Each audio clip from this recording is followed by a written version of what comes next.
நெய் திம்பா கொழுப்பு தின்ன செத்து போயிருவியா? என்ன உன் பிரச்சனை? மாட்டு கறி திங்கிறன்னா கீழ் சாதி, பால் குடிக்கிறனா நடிச்சாதி, இடைசாதி, உயர்ந்த சாதி. குடிப்பா கொழுப்பு கொழுப்பு என்னது? இதுதான் அதிகப்படியான கொழுப்பு. நீங்க பெருமாளை மதிக்கிறீங்களா இல்ல கேவலப்படுத்துறீங்களா? அவர் என்ன தம்பி ஒரு லட்டுக்கெல்லாம் மாசடைகிறவர், புனிதம் கட்டு போறவர்னா எப்படி தம்பி? சாதி மதம் சாமியை வச்சு அரசியல் செய்யறவன் இருக்கான்ல, அதை சிந்திக்கிறவன் மக்களை பற்றி சிந்திக்கவே மாட்டான் தம்பி. இங்க தமிழ்நாடு அரசு இந்த விஷ்ணுன்னு ஒருத்தர் பிடிச்சுக்கிட்டு ஒரு வாரம் ஓட்டி அந்த பிரச்சனையை பூரா தீர்ப்பிச்சு. அது மாதிரி இப்ப லட்டு ஒரு நொடியில தீர்க்கலாம். அந்த பிரச்சனையை தீர்த்துட்டு அடுத்து என்ன விடுங்க அப்படின்னு போக வேண்டியது என்ன? இந்த லட்டை உருட்டினதை விட இவங்க உருட்டு இந்தியா முழுமைக்கும் பெரிய உருட்டு. இதுல என்ன சனாதனம் வருது? இதுல என்ன பெரிய பிரச்சனை வருதுன்னு கேக்குறேன். நீங்க ஒரு லட்டு பிரச்சனை தம்பி. இப்ப நான் தலைவன், நான் முதலமைச்சர். லட்டு யார்கிட்ட கொடுத்துருக்க ஒப்பந்தம்? அது கலந்தவன் யாரு? அது கொண்டாடா, அவனை தூக்கி நடவடிக்கை எடுத்து உள்ள போடு. இனிமே கலக்காத, வேற ஆளுக்கு ஒப்பந்தம் கொடு. இவ்வளவுதானே தம்பி. ஒரு நிமிஷத்துல முடிஞ்சிருச்சா? ஒரு நிமிஷத்துல முடிஞ்சு. இதானே நிர்வாகம். அதை விட்டு உருட்டு இந்த லட்டை உருட்டினதை விட இவங்க உருட்டு இந்தியா முழுமைக்கும் பெரிய உருட்டு. அண்ணன் உனக்கிட்ட நேருக்கு நேரா கேட்கிறேன். பால் குடிக்கிற, நெய் ஊத்தி செய்யலாம்ன்ற. பால் எங்கிருந்து வந்தது? நெய் இருந்து வந்தது. கொழுப்பு இங்கிருந்து வந்தது. ஏடா நெய் திம்பா கொழுப்பு தின்ன செத்து போயிருவியா? என்ன உன் பிரச்சனை?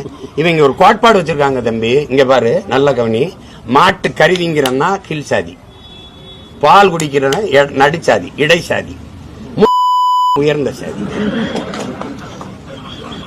உலகத்திலே இந்தியாவில தான் தம்பி பால் கொட்டப்படுது, நெய் எரிக்கப்படுது, குடிக்கப்படுது. கொழுப்பு கொழுப்பு என்னது? இதுதான் அதிகப்படியான கொழுப்பு. கோடி பிரச்சனை தம்பி, கோடி பிரச்சனை இருக்கு. அண்ணன் ஒரே நொடியில தீர்க்கேன், ஒரே நொடியில. லட்டு யார்டா ஒப்பந்தம் கொடுத்தீங்க? ஏன்டா டேய், அவன் நம்பிக்கை இருக்கு, நம்பிக்கையில் எதுக்கு சேர்க்க? எதுக்கு கொழுப்ப போய் சத்த? ஐயோக்கிய பிள்ளைங்க வாடா, அது ரத்து தூக்கி உள்ள தூக்கி போடுறான். அவன் ரத்து பண்ண அந்த இங்க வா, இனிமே இந்த லாட்டப்புறம் தூக்கி போடு, புதைச்சு விடு, இல்ல வேற யாருக்கா பண்ணி விடு. இனிமே யார் வேற ஆளுக்கு நல்ல நியாயமா பண்ணவன் யாரு அவனுக்கு போடு. அந்த லட்டை சோதி, அதுல சரியா நெய் மட்டும் கலக்கப்பட்டிருக்கா, இதை விநியோகி. இவ்வளவுதானே தம்பி. ஒரு அரை மணி நேரத்தில் முடிஞ்சு போயிருந்து.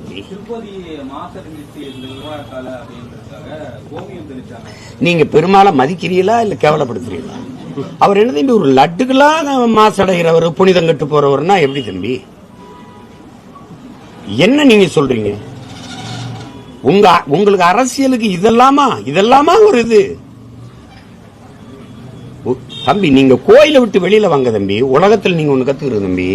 சாதி மதம் சாமியை வச்சு அரசியல் செய்யறவன் இருக்கான்ல, அதை சிந்திக்கிறவன் மக்களை பற்றி சிந்திக்கவே மாட்டான் தம்பி. அது தேவைப்படாதவனுக்கு. மக்களை பற்றி, மண்ணின் வளம், மக்களின் நலத்தை பற்றி சிந்திக்கிற ஒரு தலைவனுக்கு, ஒருத்தனுக்கு சாதி மதம் சாமியை பற்றி சிந்திக்க நேரம் இருக்காது, தேவை இருக்காது. உடல் எடையை குறைக்க தம்பி குறைக்கிறது. ஒரு இளைய தலைமுறை இந்த மாதிரிலாம் அவர் வளர்றது அப்படி இதுதான் நல்லா இல்லது. சாமினா ஆக்கப்பூர்வமா பேசணும். தப்பு, கொழுப்ப கலந்தது தப்பு. யார் கலந்தது? இப்ப என்ன தெரியுமா? ஜெகன்மோகன் ரெட்டி, சந்திரபாபு நாயுடு ஆட்சிக்கு எதிராக நம்ம போராட வேண்டும், பாருங்கள் கொழுப்ப கலந்து. இவங்க அவர் கிறிஸ்தவர் கலந்துட்டாரு. என்ன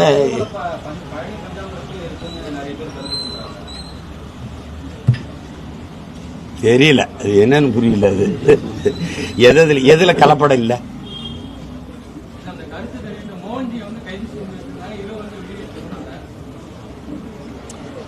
ஒரு கருத்து தான், அது இல்ல நிரூபிக்க வேண்டியதானே. அது இல்ல. திடீர்னு பாருங்க எலி கிடந்துச்சுன்றாங்க, திடீர்னு கரப்பாம்பூச்சி இருந்துச்சுன்றாங்க. நமக்கு இதுல சந்தேகம் வருது. இதுல நீங்க ரேஷன் அரிசியிலே செறிவூட்டப்பட்ட அரிசியை கலந்தீங்க, அது கலப்படம் தானே.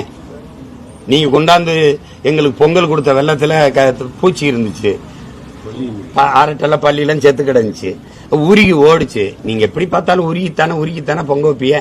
நாங்க உங்களுக்கு உருகி வசதியா கொடுக்குறோம். நீங்க அது மாதிரி எந்த பிரச்சனையாகணும், எது மக்களுக்கு முக்கியமான பிரச்சனைன்னு பார்க்கணும் தம்பி. நாட்டுக்கு மக்களுக்கும் இந்த ஆட்சியாளர்களால் எவ்வளவு பிரச்சனைன்னு யோசிங்க. அதை மறைக்கிறதுக்கு இதை எடுத்துக்கிறது. இங்க தமிழ்நாடு அரசு இந்த விஷ்ணுன்னு ஒருத்தர் பிடிச்சுக்கிட்டு ஒரு வாரம் ஓட்டி அந்த பிரச்சனையை பூரா தீர்ப்பிச்சு. அது மாதிரி இப்ப லட்டு